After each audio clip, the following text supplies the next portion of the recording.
अहिंसा के अग्रदूत, त्रैकाल दृष्टा, भव्य जीवन के तारकनाथ, शासनेश प्रभु, श्रमण भगवान महावीर स्वामी के चरणों में कोटि कोटि वंदन। दीन दुखियों के मसीहा, करुणा के सागर, परम पूज्य गुरुदेव श्रमण सूर्य मर्दन केसरी श्री मिश्री मलजी महाराज साहब के चरणों में कोटि कोटि वंदन। पाठ कर विराजमान परम श्रद्धेय, परम विदुषी, मधुर व्याख्यानी, सरल मना पूज्य गुरुजी महाराज साहब के चरणों में कोटि कोटि। धर्म प्रेमी बंधुओं, शीलवती माता, आप प्रतिदिन श्रवण कर रहे हैं प्रभु महावीर की अंतिम देशना, प्रभु महावीर की अमृतमय वाणी, कल्याणकारी वाणी, जो प्रभु ने निर्वाण में जाने से पहले आपुट देशना दी और भवी जीवों का सन्मार्ग प्रशस्त करने के लिए, भवी जीवों को अपनी आत्मा का कल्याण करने के लिए जो सूत्र इस आगम के अंदर दिए गए हैं, वो एक एक सूत्र चिंतामणि रतन से भी ज्यादा कीमती। क्योंकि बंधुओं, हम प्रतिदिन प्रवचन श्रवण करते हैं, शास्त्रों को श्रवण करते हैं। कोई प्रतिदिन का प्रवचन ही हमारे जीवन को परिवर्तित नहीं करता है। कोई जरूरी नहीं कि बड़े बड़े आगमों की स्वाध्याय ही हमारे जीवन को परिवर्तित करेगी, क्योंकि आत्मा के परिवर्तन के लिए हमारे मन के अंदर जो दुष्ट भाव चल रहे हैं, उन भावों को सद्भाव बनाने के लिए बड़े बड़े आगमों की आवश्यकता नहीं। जब चोट करनी होती है तो एक छोटा सा सूत्र ही बहुत होता है। एक छोटी सी बात पर कई बार इतना गहरा चिंतन उतर जाता है, इतना गहरा चिंतन उतर जाता है कि मोह के अंदर सोई हुई आसक्ति और ममत्व के अंदर सोई हुई आत्मा जाग जाती है। और ऐसा हमारे आगमों के अंदर एक दृष्टांत नहीं है, अनेक दृष्टांत भरे हुए हैं, अनेक दृष्टांत भरे हुए हैं कि एक एक शब्द सुनकर के कई साधकों की आत्मा जाग गई। जैसे वर्णन आता है शालिभद्र जी का। शालिभद्र जी को वैराग आया, वो तो अपने महलों के अंदर पांचों इंद्रियों के भोग भोग रहे थे, संसार के मोह के अंदर, राग के अंदर पड़े हुए थे, लेकिन एक झटके से ही क्या आ गया? वैराग्य।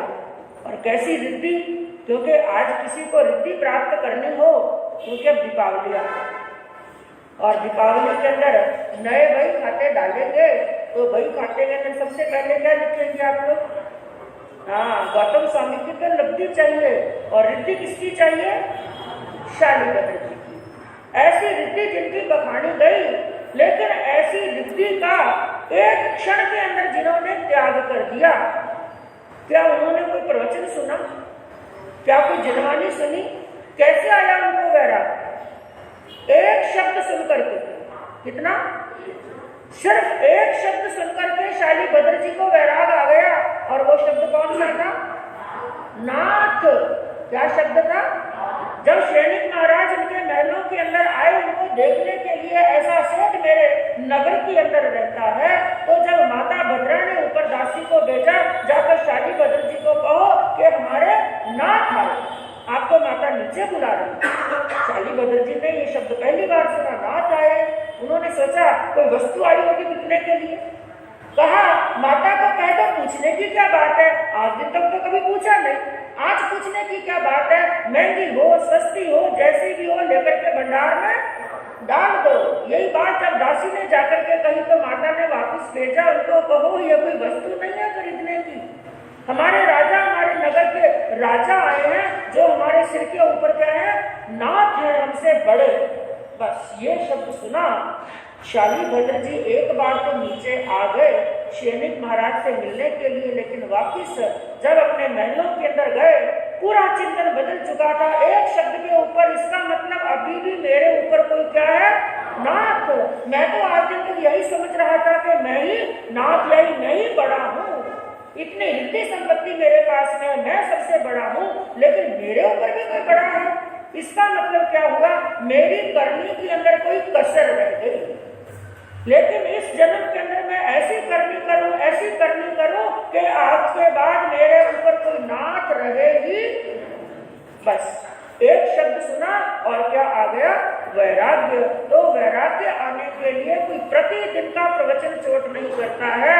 इस जिनवानी के अंदर ऐसी ताकत है, एक शब्द के अंदर ऐसी ताकत भरी हुई है कि एक शब्द की भी यदि चोट लग जाए ना, तो हमारी आत्मा जो अनादिकाल से मोह की नींद में सोई हुई है, वो इस नींद से जाग सकती है। ऐसी जिनवानी का पान आप प्रतिदिन कर रहे हैं। और आज हमने इसी उत्तराध्याय सूत्र के 2 अध्ययनों का मूल का स्वाध्याय किया, 30 और 31। एक अध्ययन दूसरे अध्ययन से जुड़ा हुआ और एक अध्ययन दूसरे अध्ययन से और बढ़ करके अध्ययन बताए गए हैं। तो ये 30वां अध्ययन जिसका नाम बताया गया है तपो मार्ग गति, और ऐसा ही एक अध्ययन पहले आया था जिसका नाम क्या था, मोक्ष मार्ग गति। 3 अक्षर, यानी मोक्ष का मार्ग कौन सा है और उस पर गमन कैसे करना है।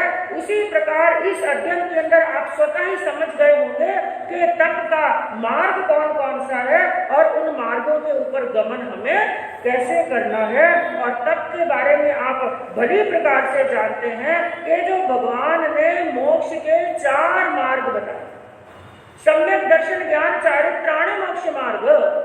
उमा स्वाति ने भी तत्वार्थ सूत्र के पहले अध्ययन की पहली गाथा के अंदर कहा, सम्यक दर्शन, सम्यक ज्ञान, सम्यक चारित्र मोक्ष के मार्ग है। इसका मतलब ये नहीं है कि तप को निकाल दिया, तप को छोड़ा नहीं है।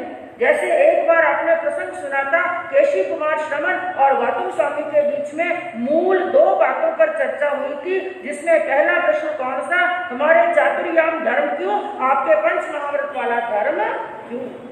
तो चातुर्याम धर्म के अंदर 4 महाव्रतों के अंदर ऐसी बात नहीं है कि 5 महाव्रतों में से कोई व्रत छोड़ दिया, नहीं। उसमें क्या किया था, चौथा और 5वां को क्या लिया गया था, एक ही लिया गया। उसी प्रकार तप भी कोई चारित्र से अलग नहीं। तो चारित्र के अंदर ही तप को उमा स्वाति ने सम्मिलित कर दिया है, और कहीं पर चारित्र और तप को क्या बताया, थोड़ा अलग। तो इसी प्रकार कहा मोक्ष के जो 4 मार्ग हैं उसमें से चौथा अंग, चौथा मार्ग बताया गया है तप। जो मोक्ष मार्ग गति अध्ययन था, उस अध्ययन के अंदर जो ज्ञान दर्शन चारित्र आदि 3 मार्ग हैं उनका थोड़ा विशेषता से वर्णन किया गया था, लेकिन तप का वहां पर केवल नाम अंकित किया गया था कि ये इतने प्रकार के क्या बताए गए हैं तप। लेकिन इस अध्ययन के अंदर जितने प्रकार के भी तप हैं उनके भेद और प्रभेद, कितने भेद हैं, कितने प्रभेद हैं, कैसे कैसे तप किए जाते हैं, सभी भेद और प्रभेदों सहित इस अध्ययन के अंदर बड़ा विस्तार पूर्वक वर्णन किया गया है। यदि इसका विस्तार पूर्वक जब वर्णन पढ़ते हैं तो पढ़ते पढ़ते बड़ा लंबा समय लग जाता है।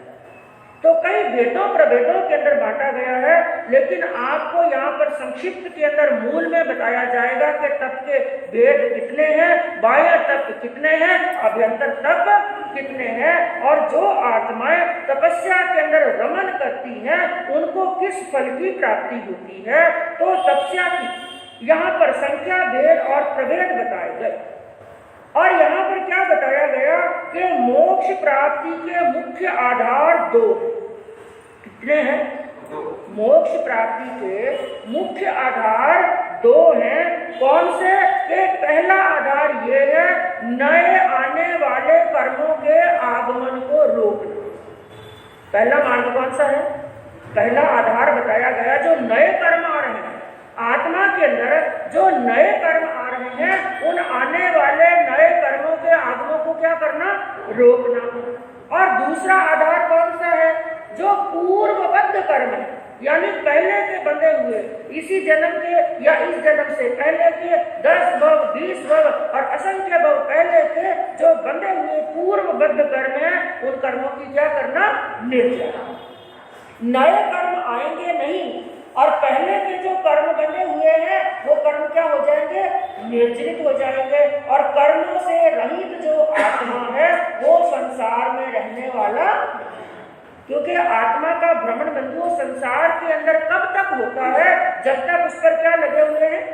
बस जब तक कर्म लगे हुए हैं तब तक ये शरीर है। ये शरीर भी कर्मों के कारण से है। मनुष्य, त्रिंच, नारकी, देव, ये जितनी भी गतियां मिलती हैं, जितने भी दंडक मिलते हैं, 84 लाख जीवा गति प्राप्त होती है, जितना भी ऊपर नीचे ऊर्ध्व गति के अंदर, अधोगति के अंदर, मध्य लोक के अंदर ये गमन होता है, इसका एक ही कारण है, और वो कारण कौन सा है? कर्म। आत्मा कर्मों से आबद्ध बना हुआ है, तो नए कर्मों के आगमन को रोकना और पूर्वबद्ध कर्मों की क्या करना? निर्जरा करना। और ये कार्य किससे होता है? नए कर्मों को आने से रोकना। ये किससे होगा? संवर से। नए कर्मों को आने से रोकना, ये तब से नहीं है, किससे होगा? कल भी आपको बताया गया था, जैसे एक मकान के अंदर छिद्र, दीवारों के अंदर छिद्र हो गए हैं, उसमें पानी भर रहा है, पानी भर रहा है, तो सबसे पहले एक समझदार व्यक्ति क्या करता है? उन छिद्रों को बंद करता है। तो उसी मकान के समाज समझना चाहिए हमारी इस आत्मा को। हमारी आत्मा के अंदर भी कर्म रूपी जल प्रवेश कर रहा है, किसके द्वारा? आश्रम के छिद्रों के द्वारा। तो आते हुए कर्मों को रोकने के लिए सबसे पहले साधक क्या करता है? उन आश्रम के छिद्रों को क्या करता है? बंद। लेकिन आश्रम के छिद्र बंद किससे होते हैं? सब। जैसे जीव का विपरीत है अजीव, पुण्य का विपरीत है पाप, उसी प्रकार आश्रम का विपरीत क्या है? संवर। तो जो आने वाले कर्म हैं वो संवर के द्वारा रोके जाते हैं, लेकिन पूर्वबद्ध, यानी एक बार तो पानी को बंद कर दिया और पानी को लीच करके क्या निकाल दिया? चारित्र के द्वारा, यानी बाहर भी निकाल दिया, लेकिन अभी भी जो पानी अंदर है, जो नमी अंदर है, वो नमी कब समाप्त होगी? बरसात बंद हो जाएगी, बाहर का पानी खाली हो जाएगा, उसके बाद में धूप पड़ेगी, सूर्य आकाश के अंदर आएगा और तेज प्रकाश डालेगा, तेज प्रकाश, तेज रोशनी आएगी, सूर्य का ताप आएगा, तो धीरे धीरे धीरे जो दीवारों ने पानी सोख लिया है, जो भूमि ने पानी सोख लिया है, वो नमी भी धीरे धीरे क्या हो जाएगी? समाप्त। यानी पहले के बंधे हुए जो कर्म हैं, और आत्मा पर कर्म कितने बंधे हुए? असंख्यात नहीं, अनंत अनंत अनंत अनंत। और आत्मा कर्मों से कैसे वेष्टित है, उसके लिए भगवती सूत्र के अंदर 2 शब्द दिए, आवेष्टित और परिवेष्टित। कर्म आत्मा के ऊपर कैसे बंधे हुए हैं? एक तो है आवेष्टित और दूसरा क्या है? परिवेष्टित। कैसे? जैसे एक लंबा डोरा है आपके पास में, उस डोरे को आपको किसी चीज पर पलेटना, क्या करते हैं? या तो कोई गत्ते का टुकड़ा ले लेते हैं, या कोई बड़ा ज्यादा तिनका लेते हैं, या अखबार को मरोड़ करके कर लेते हैं, उसके ऊपर डोरा पलेटते हैं। पहले गोल गोल गोल गोल पलेटते हैं, फिर कहीं डोरा नहीं खुल जाए तो दूसरी ओर से पलेटते हैं, फिर डोरा नहीं खुल जाए, ज्यादा लंबा है तो तीसरी ओर से, कभी इधर से, कभी उधर से, कभी उधर से। तो ये क्या होगा? एक बार जो पलेटा उसको तो क्या बोलते हैं? आवेष्टित। और बार बार इधर उधर से पलेटा तो उसके ऊपर क्या हो गया? परिवेष्टित। तो आवेष्टित, परिवेष्टित करने से क्या हो जाता है? जिस टुकड़े के ऊपर, चाहे वो लकड़ी का टुकड़ा है, चाहे अखबार है, किसी के ऊपर भी डोरा बांध रहे हैं, डोरा इतना आवेष्टित परिवेष्टित हो जाता है, इतना ऊपर लपेटा जाता है कि वो टुकड़ा क्या होता है? छिप जाता है, दिखता नहीं है, छिप जाता है। इसी प्रकार हमारी आत्मा के ऊपर भी इतने कर्म लगे हुए हैं, इतने जन्मों जन्म के कर्म लगे हुए हैं, उन कर्मों के कारण से आत्मा भी क्या हो गई है? हाँ, कर्म ही कर्म बन गए हैं, ये पूर्वबद्ध। तो पूर्वबद्ध कर्मों की निर्जरा कैसे होती है कि जैसे उसके ऊपर तपका तेज पड़ता है, तपका तेज पड़ने से कर्मों की निर्जरा होती है, और एक होती है कर्मों की उदीर्णा। एक तो होती है कर्मों की निर्जरा और एक क्या होती है कर्मों की उदीर्णा। अब निर्जरा और उदीर्णा में क्या अंतर है? अब हमारे हाथ के अंदर एक डोरा है, डोरे को हम हाथ से एक एक करके खोल रहे हैं। पहले तो हमने बांधा, अब क्या कर रहे हैं? खोल। हाथ में डोरा, वो गट्टा पकड़ा हुआ है, गट्टे पर से डोरा एक एक करके हम निकाल रहे हैं, ये तो है निर्जरा। लेकिन कई बार हम क्या करते हैं, डोरा फटाफट डोरा निकालना तो एकदम जोर से खींचते हैं ना, ये होती है उदीर्णा। क्या होती है? जिसको उधेड़ना भी बोलते हैं। तो उदीर्णा कब होती है? यानी उन कर्मों को अपनी तरफ जबरदस्ती खींचना, जबरदस्ती खींच करके। ये कैसे होता है? काय क्लेश तपस्या। ये भी तपस्या के अंदर बताया जाएगा। जो 12 प्रकार के तप है ना, क्योंकि कुछ कर्म तो ऐसे होते हैं, इसको ये समझने का प्रयास करना, कुछ कर्म तो ऐसे होते हैं जो समय पाकर के, जैसे उनके उदय होने का, उदय में आने का समय हुआ तो वो कर्म क्या आ जाते हैं? अपने आप उदय में आ जाते हैं। लेकिन जो चारित्र आत्माएं होती है, बड़े बड़े साधक होते हैं, वो कर्मों के उदय में आने का इंतजार नहीं करते, बल्कि वो समय से पहले कर्मों की क्या करते हैं? निर्जरा। तो उनको निर्जरा ना कह करके उदीर्णा कहते हैं। जैसे श्रमण भगवान महावीर स्वामी के जीवन का प्रसंग आता है। भगवान ने अपने ज्ञान से क्या जाना? समय तो है कम और मेरे कर्म क्या है? ज्यादा। तो अपने ज्यादा कर्मों की, जो क्रूर कर्म उस आत्मा ने बांधे हुए थे, उन कर्मों की निर्जरा करने के लिए भगवान आर्य क्षेत्र को छोड़ करके कहाँ चले गए? आर्य क्षेत्र के अंदर भी तो विचरण कर सकते थे, लेकिन प्रभु जानते थे मेरे कर्म इतने कठोर हैं, मेरी आत्मा ने इतने कठोर कर्म बांधे हैं, मैं मात्र आर्य क्षेत्र के अंदर विचरण करूंगा तो कर्मों की निर्जरा होने वाली नहीं। तो उन कर्मों की निर्जरा करने के लिए, कर्मों की उदीर्णा करने के लिए कहाँ चले गए थे? अनार्य क्षेत्र के अंदर। और ऐसे ही कई संतों का वर्णन आता है। स्वतः ही गर्मी सर्दी का परिचय आता है, वो तो आता ही है, लेकिन कई संतों का आपने वर्णन सुना होगा। वो संत क्या लेते थे? अतापना लेते थे। भयंकर सर्दी के अंदर, रात्रि का समय है, कड़ाके की सर्दी पड़ रही है, और मजबूत वस्त्र पहन करके, जाटे वस्त्र पहन करके भी हमारे जैसों की हालत ऐसी होती है कि हाथ पांव दूजने लगते हैं, दांत दूजने लगते हैं। लेकिन ऐसी परिस्थिति के अंदर वो संत क्या करते हैं? एक पतला चोलपट्टा, एक पतली चादर के अंदर उस सर्दी को रात्रि के अंदर खुले आकाश के अंदर सहन करते हैं।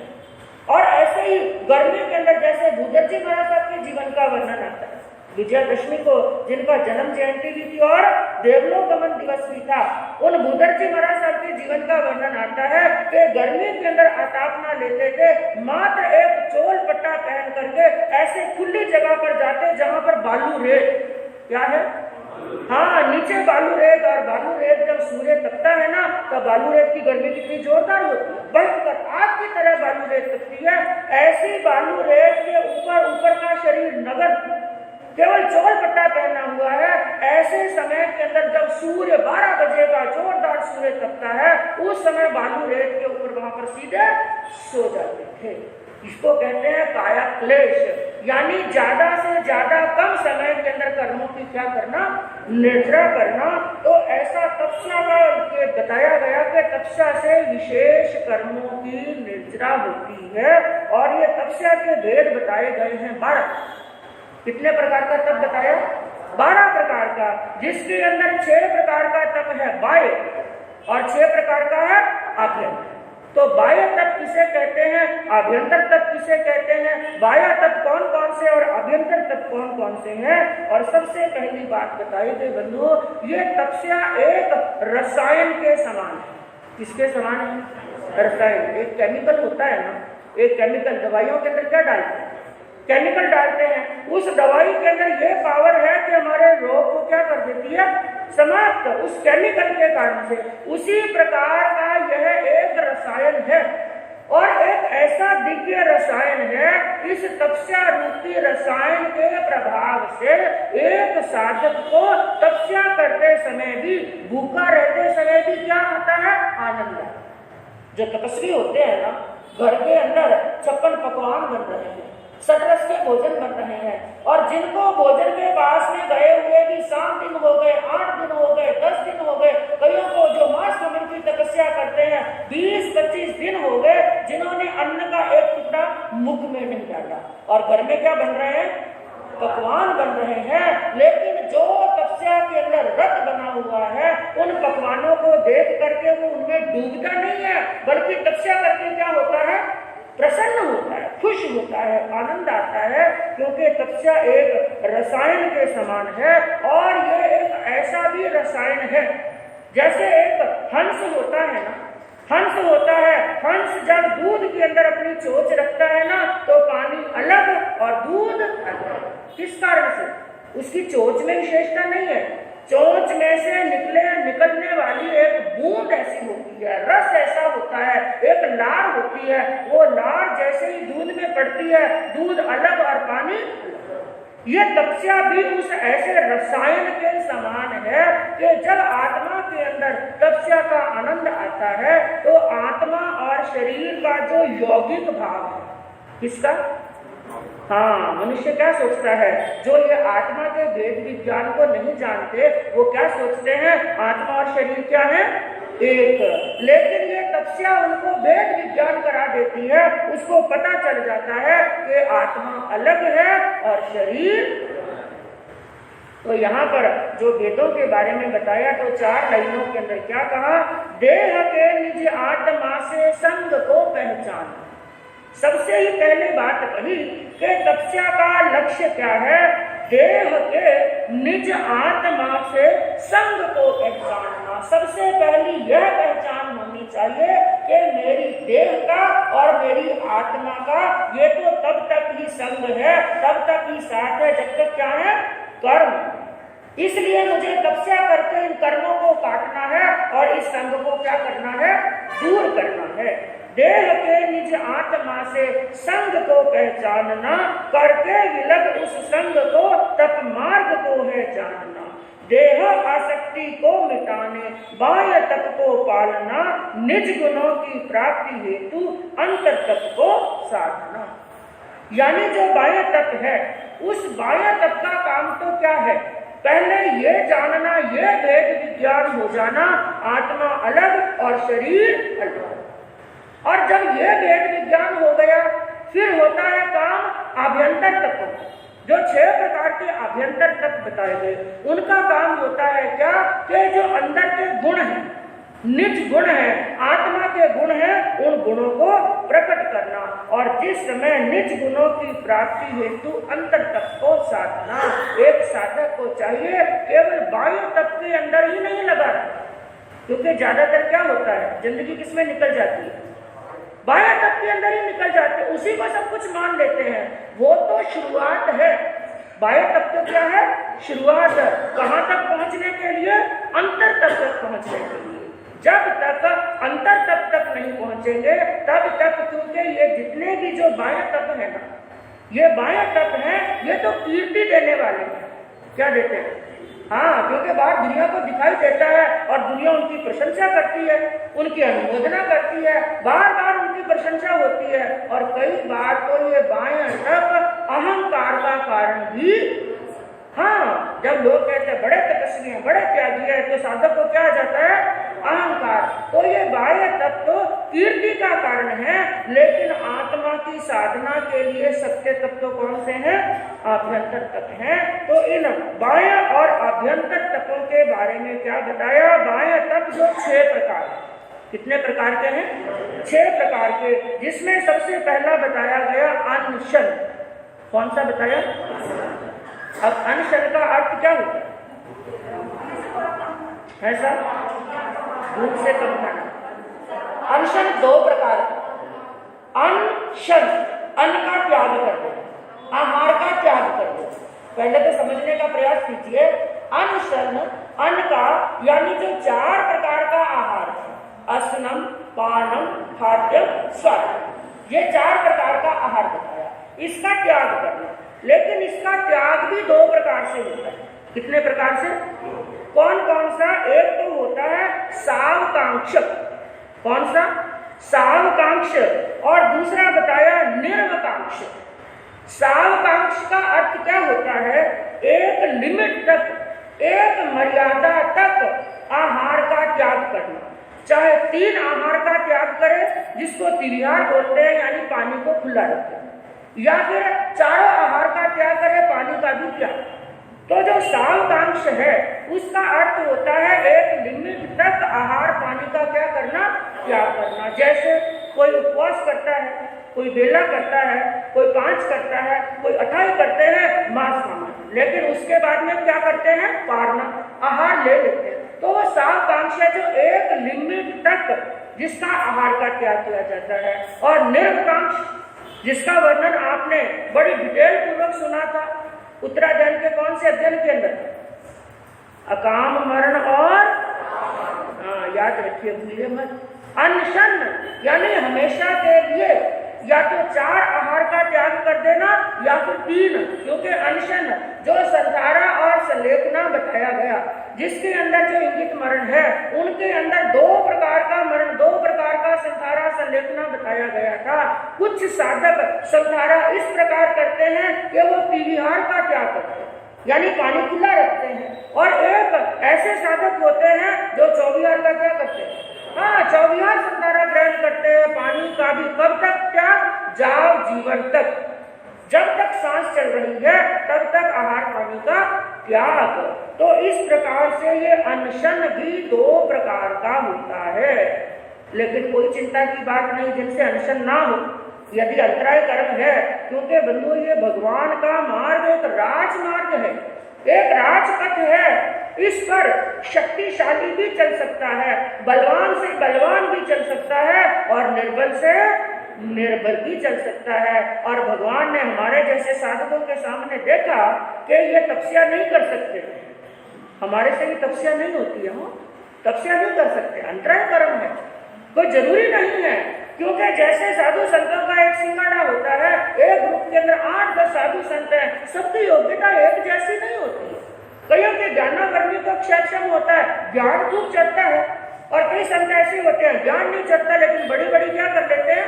तपस्या कर लेते हैं। कईयों से तपस्या भी नहीं होती है, ज्ञान भी नहीं होता है, ज्ञान नहीं सीख पाते हैं, तो गुरु की क्या करते हैं? सबकी अपनी अपनी योग्यता, और योग्यता किस अनुसार है? जैसे जैसे कर्म।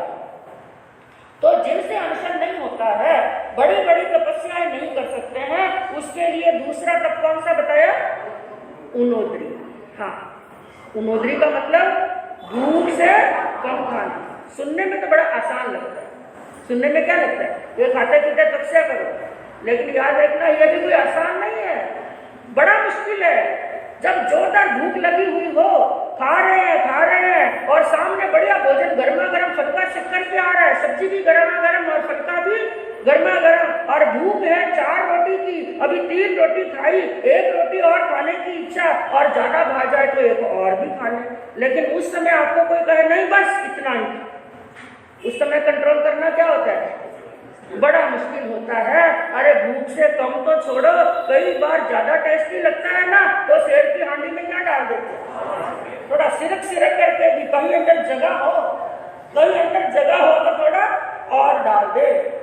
इसलिए आपने देखा होगा जो दिगंबर मुनि है ना, दिगंबर मुनियों के नियम है, दिगंबर मुनि बैठ करके भोजन नहीं करते हैं। कैसे आहार करते हैं?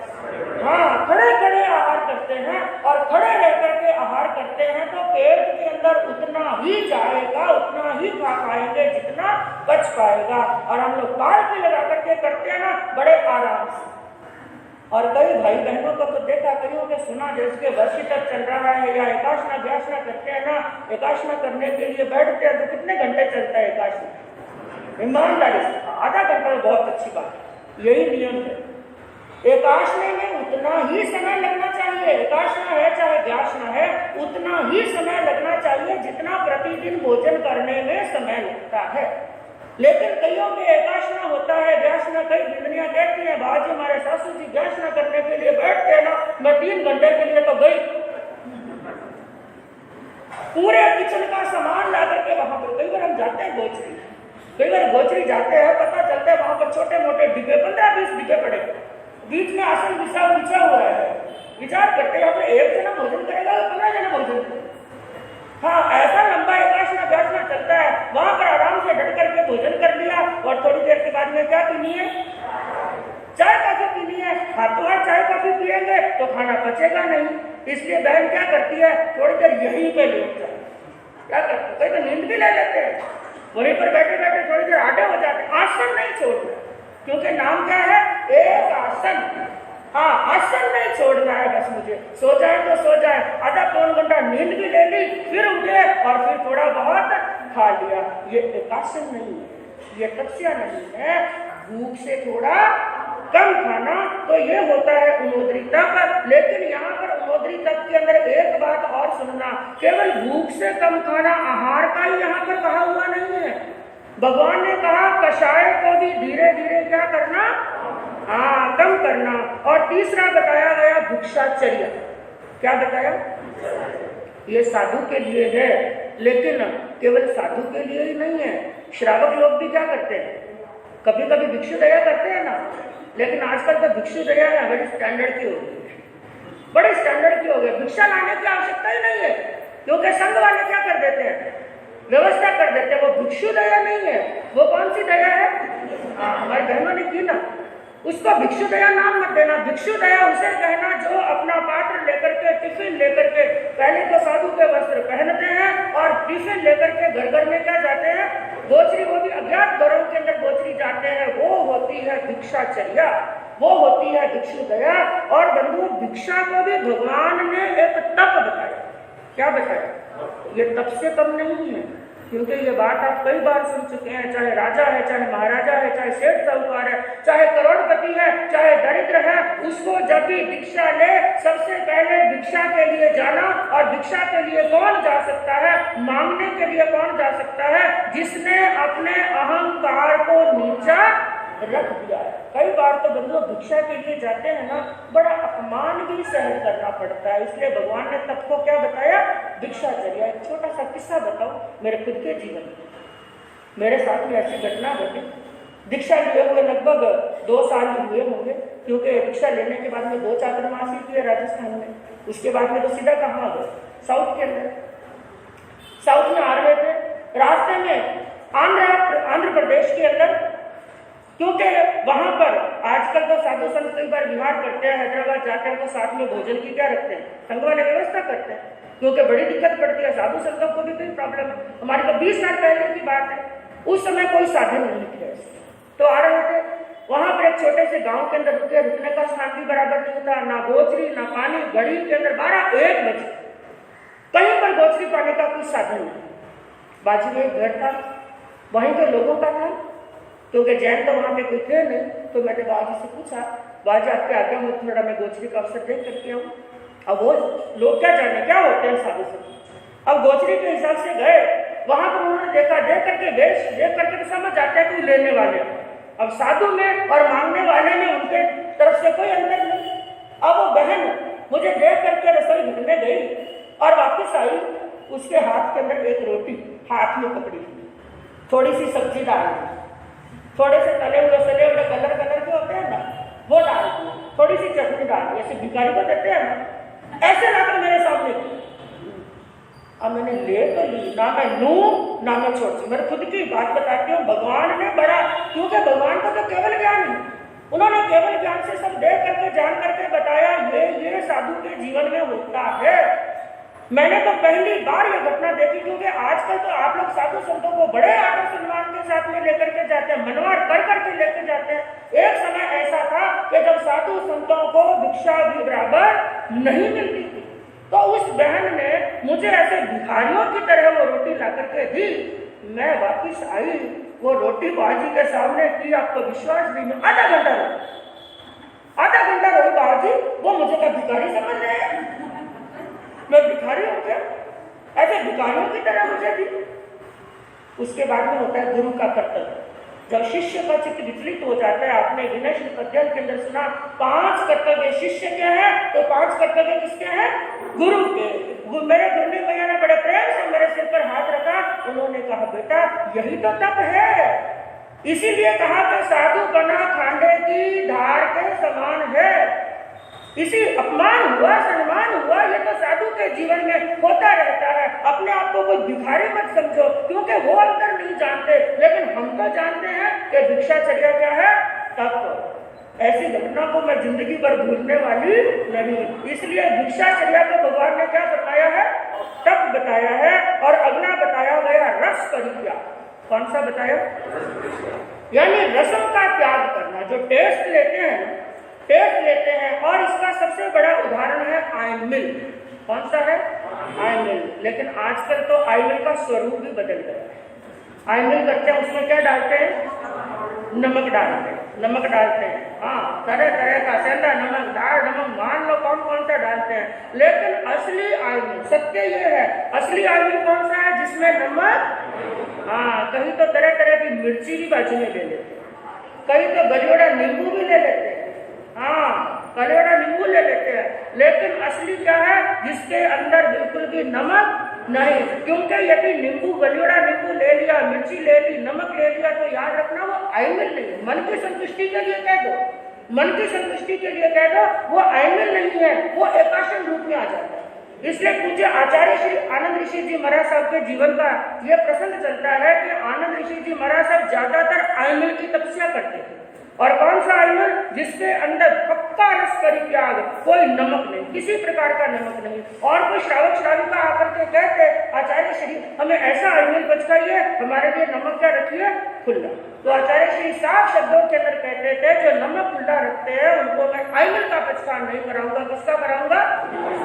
नीली कर सकते हैं, या जिसके अंदर मिर्ची वगैरह और चीज इस्तेमाल करते हैं तो एकाशन का मैं पचकान कराऊंगा, आइमिल का कराने वाला नहीं। तो ये रस परित्याग। और 5वां बताया गया काय क्लेश। जैसे पहले आपको बताया आसनों के अंदर बैठना, जैसे भगवान महावीर स्वामी के जीवन का वर्णन आता है, उनको केवल ज्ञान हुआ कौन से आसन में? गोतु आसन। गाय को दूते हैं ना, उस आसन के अंदर तो तरह तरह के वज्र आसन आते हैं, शीर्षासन आते हैं, गोतु आसन आते हैं, पद्मासन। तो अलग अलग तरह के आसन करना, यानी शरीर को कष्ट देना।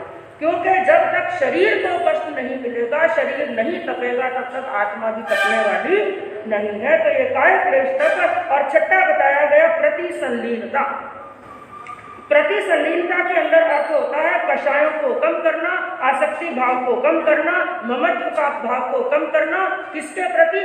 उपदेश के प्रति। क्योंकि कई बार क्या होता है, साधु के जो उपकरण है ना, उनके प्रति भी क्या आ जाता है?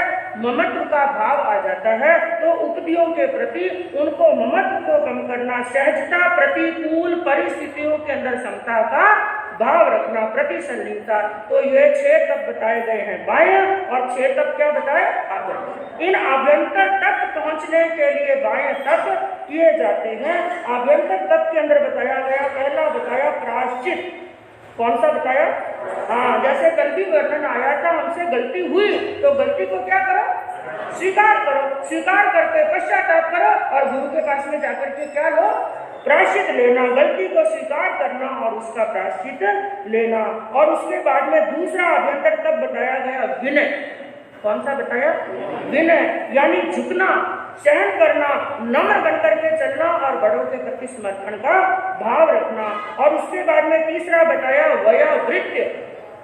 कौन सा बताया? वयोवृत्य, शुश्रूषा करना और बड़ों की सेवा करना। ये भी कोई तपस्या से कम नहीं, और तपस्या से कम नहीं बल्कि ये कह सकते हैं सबसे बड़ा तप विनय करना और वयोवृत्य करना। और चौथा बताया गया स्वाध्याय। कौन सा बताया? स्वाध्याय। क्योंकि बंधुओं केवल आगमों की स्वाध्याय ही स्वाध्याय नहीं होती है, बल्कि आगमों को पढ़ना ही स्वाध्याय नहीं है, बल्कि आगमों के अंदर खुद को पढ़ना स्वाध्याय। समझ में आई बात? आगमों को पढ़ना ही स्वाध्याय नहीं है। आगमों में किसको पढ़ना?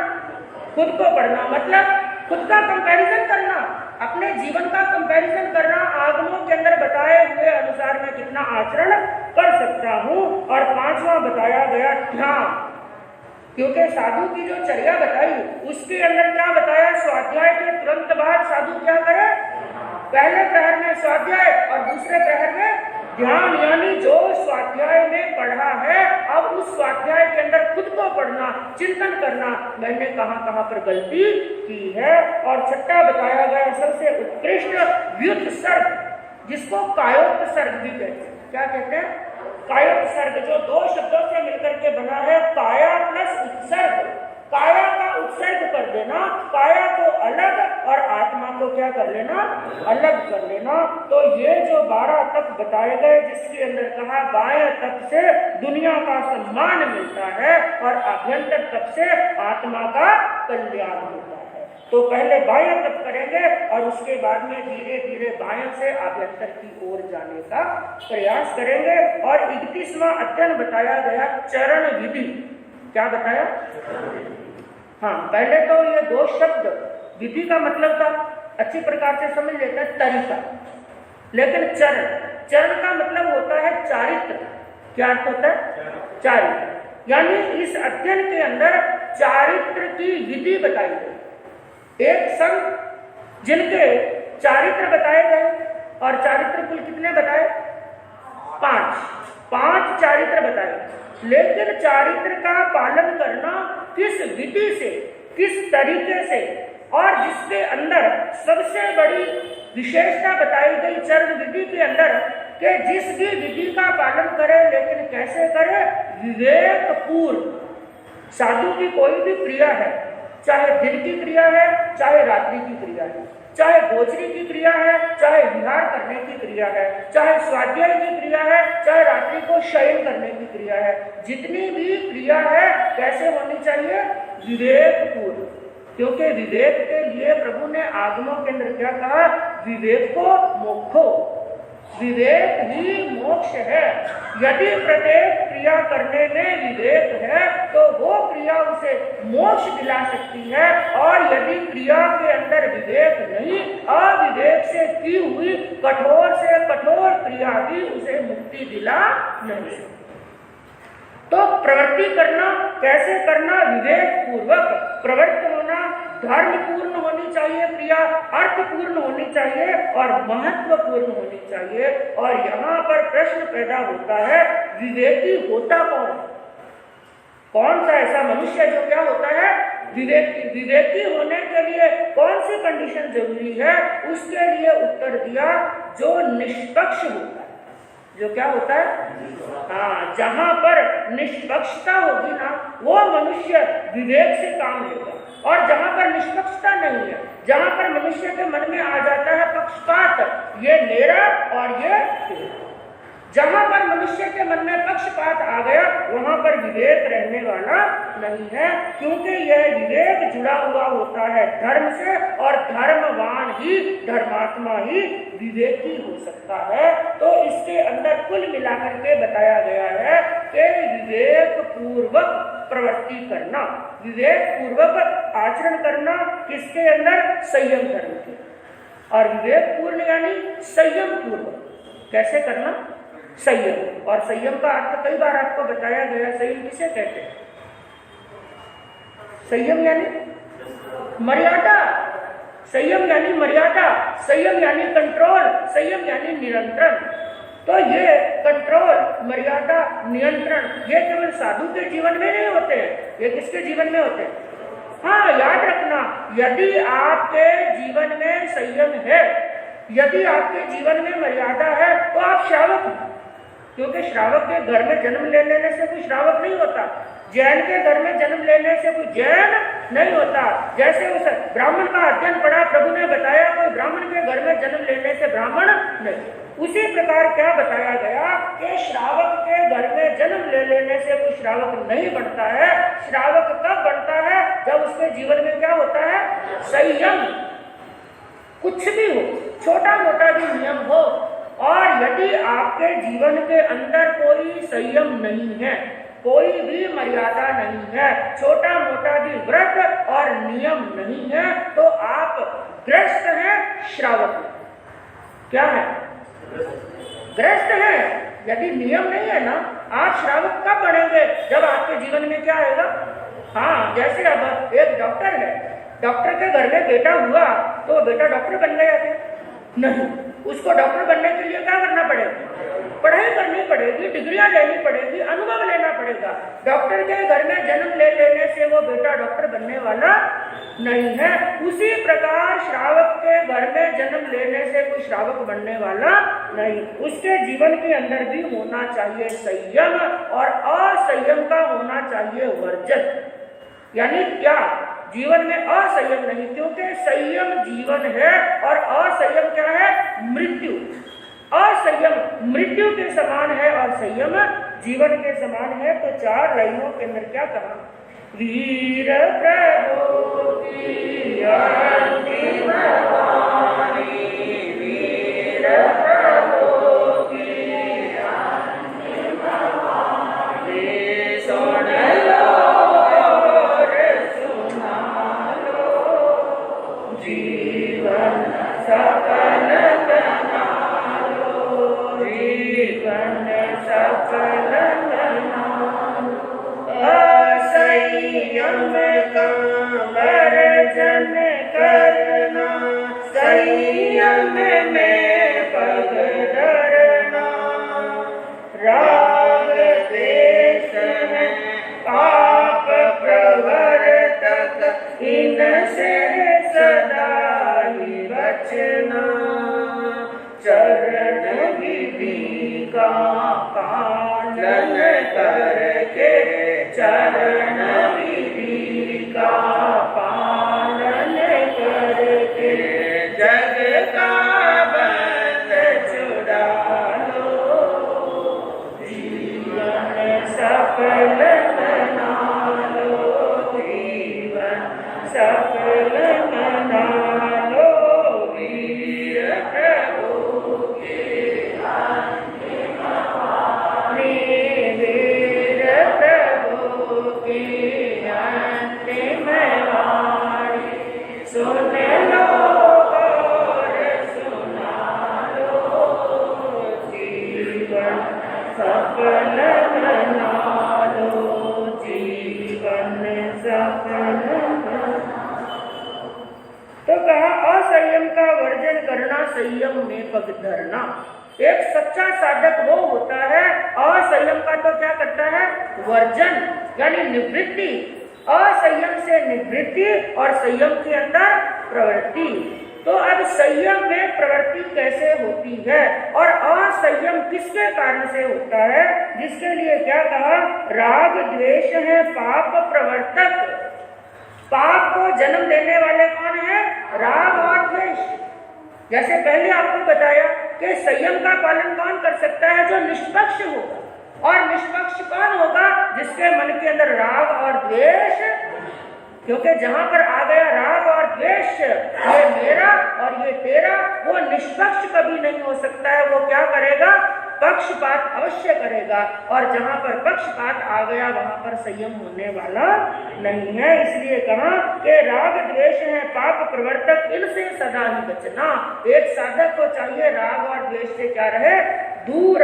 इसलिए यहाँ पर इस अध्ययन के अंदर साधु के लिए प्रवृत्ति किसमें करना और निवृत्ति किसमें करना, वैसे तो बड़ा डिटेल के अंदर है, एक नहीं अनेक बोल प्रवृत्ति के दिए गए, यानी ये तो एक्शन करना, इसके अंदर प्रवृत्ति करना, इसके अंदर प्रवृत्ति नहीं करना, कई बोल दिए गए हैं। मैं संक्षिप्त के अंदर जो साधु का जो प्रतिगमन आता है ना, साधु के प्रतिगमन के अंदर आपने एक शमन सूत्र पढ़ा हो, शमन सूत्र आता है साधु प्रतिगमन के अंदर, जहां पर एक विहे से लगाकर 33 अशाटना तक के बोल हैं जो साधु के प्रतिगमन में ही आते हैं। उसमें एक विहे से लगाकर जो 33 बोल तक कई बातें ऐसी हैं जिनको आचरण में लाना चाहिए। आपके भी प्रतिगमन में आते हैं ना कई बोल कि जो जानने योग्य हैं लेकिन आचरण करने योग्य। जानना जरूरी, इसलिए जानना ताकि श्रावक उनका क्या कर सके? त्याग। यदि जानेंगे ही नहीं, 10वें कालिक सूत्र के अंदर प्रभु ने क्या कहा? सोचा जाने ही कल्याणम, सोचा जाने ही पावगम, उभयम की जाने ही सोचा जम श्रियंतम समाज। कल्याण के मार्ग को भी जानो और पाप के मार्ग को भी जानो। जान करके जो मार्ग श्रेयकर है, जो मार्ग हितकारी है उसको ग्रहण करो, जो मार्ग अहितकारी है उस मार्ग का क्या करो? त्याग। तो यहाँ पर एक बीहे से लगा करके यानी एक बोल से लगाकर 33 बोल तक बोल आते हैं। एक बोल, दो बोल, तीन बोल, उसमें कुछ ग्रहण करने योग्य हैं और कुछ छोड़ने योग्य हैं। तो छोड़ने योग्य यानी निवृत्ति करने योग्य बोल कौन से हैं, उनका केवल नाम मात्र संक्षिप्त के अंदर आपको बताऊं, जिसमें सबसे पहले बताया पढ़ित मांगी एक भी है असंजमे। सबसे पहले छोड़ने योग्य क्या है? असंजमे यानी असंयम। सबसे पहले साधु को, साधक को किस चीज का त्याग करना चाहिए? असंयम का त्याग करना चाहिए। और दूसरा बताया गया पढ़ित मामी दो ही बंधने ही, दो बंधनों का त्याग करना चाहिए। कितने बंधनों का? बंधन दो ही है। कौन कौन से? बस यही बांधने वाले संसार में इन्होंने ही हमको बांध करके रखा हुआ है। राग और द्वेष, दो बंधनों का त्याग करना और 3 दंड का त्याग करना। किसका? 3 दंड। कौन सा? मन दंड, वचन दंड, काया दंड। ये 3 योग भी होते हैं और 3 दंड भी होते हैं। तो 3 दंड का त्याग करना। और तीसरा बताया गया 3 गुप्ती का नियंत्रण करना। जब अष्ट प्रवचन माता का अध्ययन आया था, उसके अंदर क्या बताया गया था? समिति कहते हैं प्रवृत्ति को। समिति किसे कहते हैं? प्रवृत्ति को। और गुप्ती किसे कहते हैं? निवृत्ति। निवृत्त होना और प्रवृत्त होना। तो यहाँ पर निवृत्ति के अंदर 3 गुप्ती के भी बोल बताए गए, मन गुप्ती, वचन गुप्ती और काया गुप्ती। यानी अशुभ का चिंतन नहीं करना, अशुभ शब्द नहीं बोलना, काया से अशुभ कार्य नहीं करना। और 3 बताया गया शल्य। कल भी शल्यों का वर्णन आया था। शल्य कितने बताए गए? 3। कौन कौन से? माया शल्य, निदान शल्य, मिथ्या दर्शन शल्य। लेकिन 3 शल्यों से आत्मा रहित कब होती है? कल आपको बताया क्या करने से आत्मा 3 शल्यों से रहित होती है, थोड़ा याद हो तो। आलोचना बनते जीवे की नहीं यही, थोड़ा थोड़ा याद रखिए। आलोचना करने से, आलोचना करने से आत्मा 3 शल्यों से क्या हो जाती है? रहित हो जाती है। तो 3 शल्यों का त्याग करना और 4 प्रकार की विकथा। आप सामायिक पाठते हैं ना, उसके अंदर एक बोल आता है, यदि 4 प्रकार की विकथा की हो तो मिच्छाम दुर्गुणम। कौन सी? स्त्री कथा, बात कथा, देश कथा, तो 4 कथा का चरण विधि के अंदर त्याग बताया गया है। 4 कषाय का त्याग। कितना? 4 कषाय, क्रोध, मान, माया और लोभ। 4 कषाय का त्याग करना और 2 ध्यान का त्याग करना। ध्यान कितने प्रकार के बताए? 4। कौन कौन से? आर्त ध्यान, रौद्र ध्यान, धर्म ध्यान, शुक्ल। तो 2 का त्याग करना। कौन कौन से? 8 ध्यान, क्योंकि ये अशुभ ध्यान, अशुभ ध्यान का त्याग करना। और 4 प्रकार की संज्ञा का भी क्या करना? हाँ, कौन कौन सी है? आहार संज्ञा, भय संज्ञा, मैथुन संज्ञा, बहुत बहुत साधुवाद है। 4 संज्ञा का त्याग करना और 7 बताए गए हैं भय। 7 भय का त्याग करना और 8 प्रकार के बताए मद। मद यानी अहंकार। 8 प्रकार के अहंकार का त्याग करना और 6 लेशिया में, यह लेशिया का अध्ययन आएगा तब आपको विस्तार पूर्वक बताया जाएगा कि 6 लेशिया होती है। जैसे ध्यान 4 होते हैं, 2 शुभ और 2 अशुभ, इसी प्रकार 6 लेशिया होती है, 3 शुभ होती है और 3 अशुभ। तो जो अशुभ लेशिया है उसका क्या करना? त्याग। इनसे सबसे निवृत्ति करना। लेकिन साधु को प्रवृत्ति किसने करना? उसके अंदर बताया सबसे पहले साधु को अपने 27 गुणों में प्रवृत्ति करना। साधु जी के गुण कितने बताए? 27 गुणों के अंदर प्रवृत्ति करना। दूसरा बताया महाव्रतों की, 5 महाव्रतों की भावना। कितनी बताई थी? याद हो तो 25। साधु के 5 महाव्रतों की, एक महाव्रत की 5 भावना। तो 5 भावनाओं का सदैव चिंतन करना। और साधु को एक चरण विधि के अंदर प्रवृत्ति बताई। 5 महाव्रतों का शुद्धता से बड़ी ईमानदारी के साथ में पालन करना। 5 समिति के अंदर प्रवृत्ति करना। 6 काय के जीवों की रक्षा करना और ब्रह्मचर्य की जो 9 वार बताई गई है उनके अंदर प्रवृत्ति करना। 10 प्रकार का यति धर्म, खंती मुक्ति आदि जो 10 प्रकार का यति धर्म है उनमें प्रवृत्ति करना। और भिक्षु की प्रतिमा बताई। एक तो श्रावक की प्रतिमा बताई और एक क्या बताई? भिक्षु की। श्रावक की प्रतिमा कितनी? 11 और साधु की प्रतिमा कितनी? 12। तो एक भिक्षु को 12 प्रतिमाओं के अंदर प्रवृत्ति करना और 4 ध्यान में से जो 2 बाद वाले ध्यान है, धर्म ध्यान और शुक्ल ध्यान, इनके अंदर प्रवृत्ति करना, 17 प्रकार के संयम के अंदर प्रवृत्ति करना और बाद वाली 3 लेश्या जो शुभ लेश्या है उन शुभ लेश्या के अंदर प्रवृत्ति करना। तो ऐसी निवृत्ति और प्रवृत्ति का मार्ग इस चरण विधि अध्ययन के अंदर बताया गया है। और जो साधक इन बोलों के अंदर निवृत्ति और प्रवृत्ति करता है, इस प्रकार से चारित्र का पालन करता है, तो जो साधक इनका पालन करने से दुष्प्रवृत्तियों से दूर हो जाता है। किससे दूर हो जाता है? दुष्प्रवृत्तियों से दूर हो जाता है, असंयम से दूर हो जाता है। जब दुष्प्रवृत्तियों से दूर हुआ, असंयम से दूर हुआ, तो उसके अंदर के परिणाम शुद्ध हो जाते हैं और प्रशस्त भाव आते हैं। प्रशस्त भाव आने से संपूर्ण कर्मों की निर्जरा और अंतिम लक्ष्य मोक्ष को प्राप्त कर लेता है। तो ये आपके सामने 30वां और 31वां अध्ययन का संक्षिप्त के अंदर वाचन करने का प्रयास किया। किसी प्रकार की कोई गलती हुई हो तो मन वचन काया से निक्षाम इसी भावना के साथ शांति आग्ने तिव्य की पाठी का कौशल करें। आग्ने तिव्य पढ़ते पंजहा सुत्तागम्य अठागम्य तदु भयागम्य। इस तरह 3 प्रकार आगम रूप ज्ञान के विषय में जो कोई अतिचार लागू हो तो आले।